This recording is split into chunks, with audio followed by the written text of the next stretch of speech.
1% better every day is just a lie. It's just not true. I think that, like, it sounds very pretty. It gives you a good sense of the reality of the situation, which is that it is really about little bits of practice that add up over time. When that's mastering any skill, could be fitness, could be finances, could be, virtually anything, learning a new instrument, learning a new language. But the problem is that things simply don't progress like that. I do have to say that I think that probably the reason that this concept has been popularized recently is just because it's a big part of James Clear's book, Atomic Habits, the idea that you can get 1% better every day, and as a result, you get exponentially better. So I'm going to talk a little bit today about, I guess, some kind of complicated math topics. So apologies in advance. Hopefully not everyone, clicks off this video the instant that I start talking about it.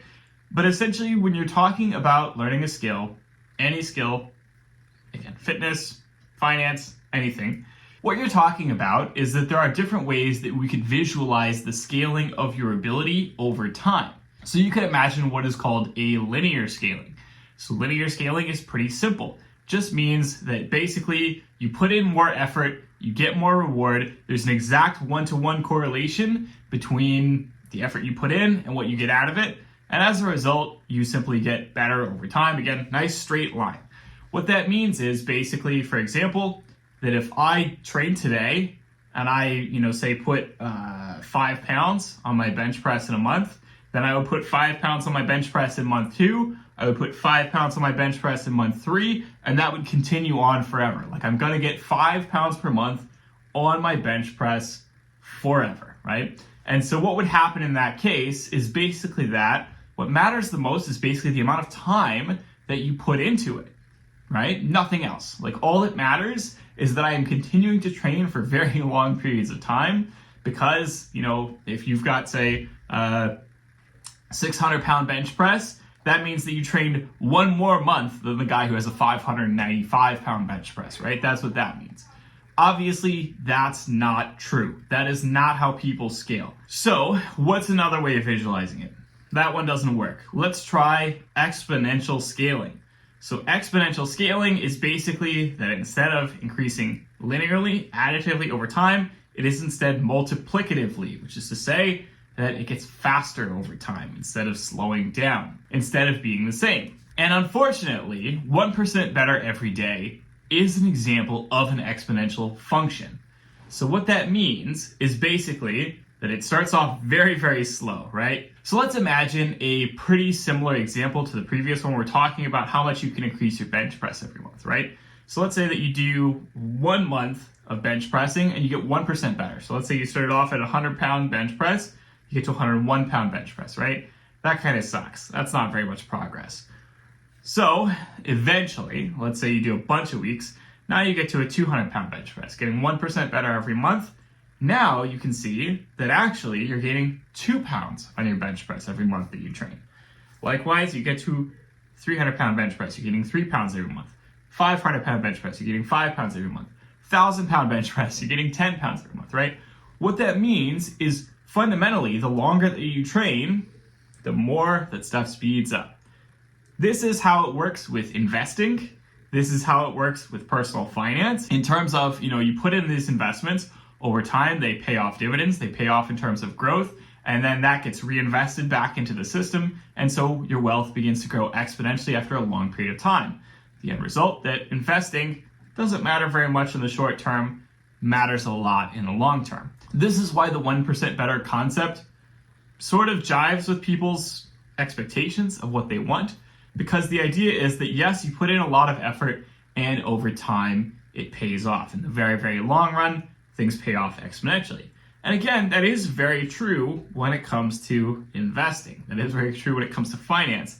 That is not very true when it comes to physical fitness, when it comes to your health, when it comes to learning a skill, etc. And the reason for that is very simple, because we know that it doesn't work like that. You know that there are diminishing returns to training.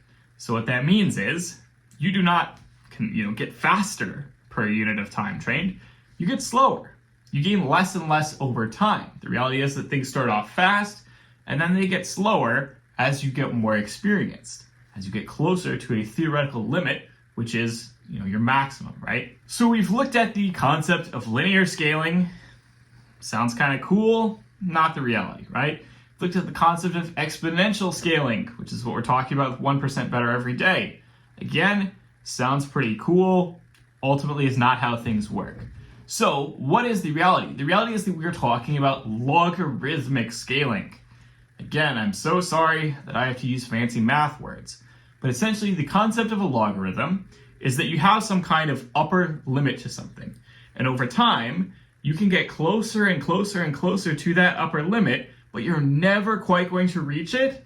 And of course, it's going to require more and more effort, more and more input to get to that upper limit, or get closer and closer to that upper limit without ever actually reaching it.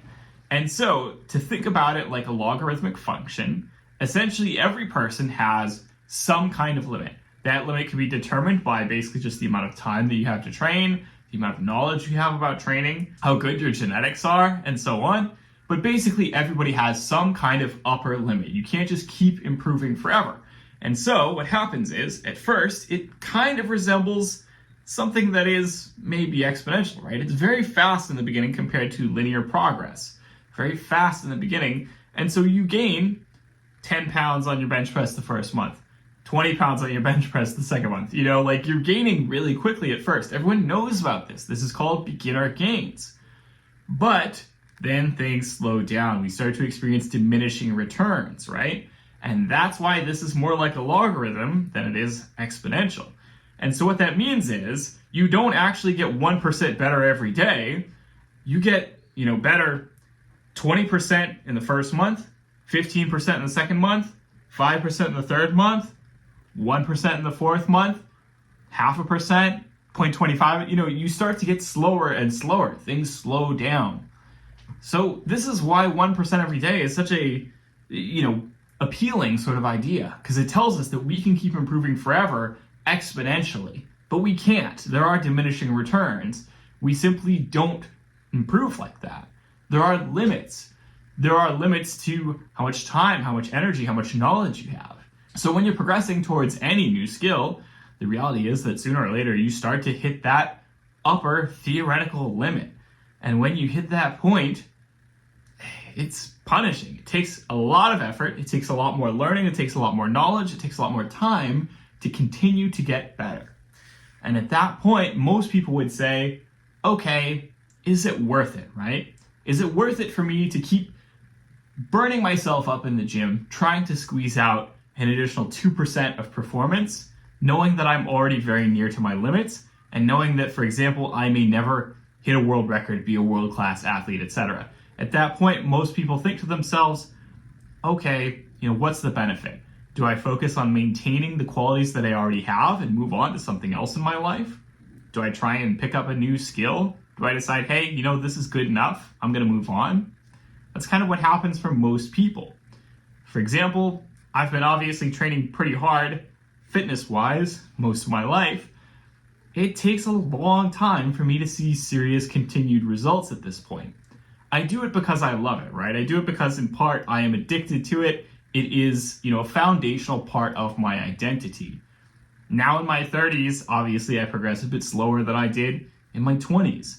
And again, I'm just so very well trained. It takes time. I don't get much further out of it. But again, I do it because I love it. I do it because I'm addicted to it a little bit. But there's all kinds of other skills that I have learned, that I've picked up over the years, that I have been excited about. For example, I really love learning languages. I have really focused so far on Italian, French, Spanish, and Danish, really the languages that I've cared the most about. There are quite a few more languages I would like to really practice and learn in the future.